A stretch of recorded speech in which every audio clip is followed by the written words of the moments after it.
آج ہم ایک ایسی عظیم کتاب کا تذکرہ کر رہے ہیں جو متقین کے لیے ہدایت ہے اور روز قیامت وہ اپنے پڑھنے والوں کی بخشش کروائے گی، شفاعت کروائے گی، اور جس کا ایک حرف پڑھنا 10 نیکیوں کا سبب بنتا ہے۔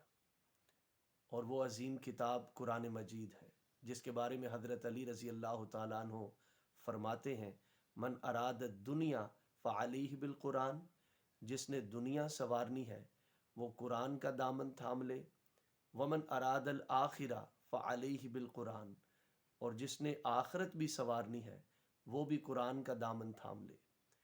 قرآن مجید کے بارے میں آج تذکرہ کرنا پسند کروں گا، اور ڈیئر لسنرز، قرآن مجید کو سب سے پہلے اچھے انداز میں پڑھنا بہت ضروری ہے، اور ہم آج اس کی قرأت و تجوید کے حوالے سے ایک اہم بات آپ کے گوش گزار کریں گے۔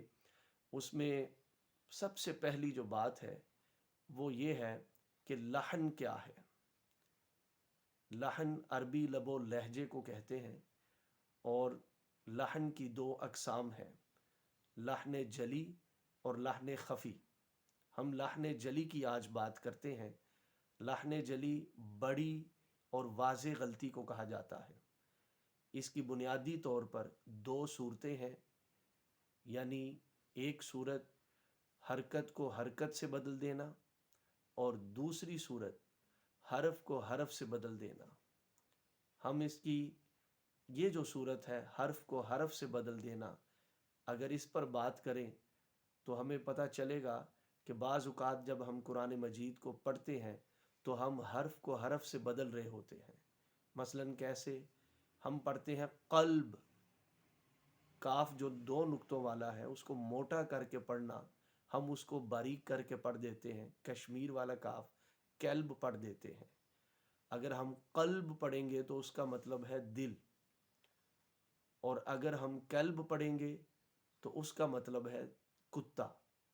تو اگر ہم سورہ انفال کی ایک آیت پڑھیں جس کا ترجمہ یہ ہے اور الفاظ یہ ہیں کہ اذا ذکر اللہ وجلت قلوبہم، کہ جب اللہ کا ذکر کیا جاتا ہے تو مومنوں کے دل ڈر جاتے ہیں۔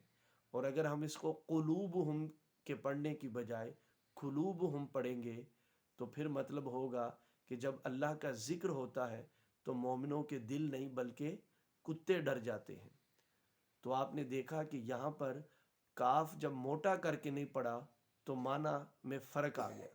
تو قلب پڑھنا ہے، قلب نہیں پڑھنا۔ اسی طرح الحمد ہے، اور اگر ہم الحمد پڑھیں گے تو اس سے بھی معنی چینج ہو جائے گا۔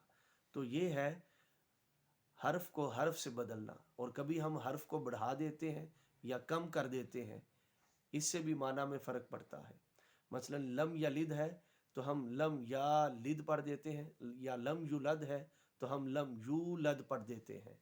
تو اس سے بھی لحن جلی کا اندیشہ ہے، تو اس سے بھی اجتناب کرنا ہے۔ اس کے بعد ہے حرکت کو حرکت سے بدلنا، مطلب ہے کہ انعمت علیہم، ہم پڑھتے ہیں کہ تو نے انعام کیا۔ جو انعام یافتہ بندے ہیں وہ تیرے راستے پر چلے مولا، تو ان پر تو نے انعام کیا۔ تو اگر ہم پڑھ دیں انعمت علیہم کی بجائے انعمت علیہم، تو پھر مطلب کیا ہو جائے گا کہ جن پر تو نے نہیں بلکہ میں نے انعام کیا۔ تو اس سے بھی معنی میں فرق آ جاتا ہے۔ اور اسی طرح ہم ساکن ہے کوئی حرف، اس کو حرکت کے ساتھ پڑھ دیں، مثلا خلقنا ہے تو اس کو ہم خلقانہ پڑھ دیں، تو اصل میں تھا لقد خلقنا الانسان، تو اس کو خلقانہ پڑھ دیا کہ حرف پر حرکت لگا دی، جبکہ وہ قاف جو تھا وہ ساکن تھا، اس پر کوئی حرکت نہیں تھی۔ اور حرکت کہتے ہیں زیر زبر پیش کو، عربی ٹرم میں اس کو حرکت کہا جاتا ہے، زیر زبر اور پیش کو۔ تو ہمیں جہاں تک ممکن ہو لحن جلی سے اجتناب کرنا ہے، تب ہم قرآن مجید کو صحیح طرح پڑھ سکنے کے قابل ہوں گے۔ اور لحن جلی کا حکم کیا ہے کہ یہ جو بھی بڑی غلطی کرتا ہے لحن جلی کی، تو اس کو پڑھنا حرام عمل ہے، اور انسان گناہ گار ہوتا ہے، اور اس کے بارے میں ہمارے اسکالرز، فور فادرز اور ریسرچرز بتاتے ہیں کہ یہ ان اللحن حرام بلا خلاف، کہ بے شک یہ جو لحن جلی ہے یہ حرام عمل ہے اور اس میں کسی کا کوئی اختلاف نہیں۔ تو سب سے پہلے ہمیں اللہ تعالیٰ قرآن مجید کو صحیح انداز میں پڑھنے کی توفیق دے، پھر اس کو سمجھنے کی توفیق دے، پھر اس کو حفظ کرنے کی بھی توفیق دے، اور اس پر عمل کرنے کی بھی توفیق عطا فرمائے۔ السلام علیکم۔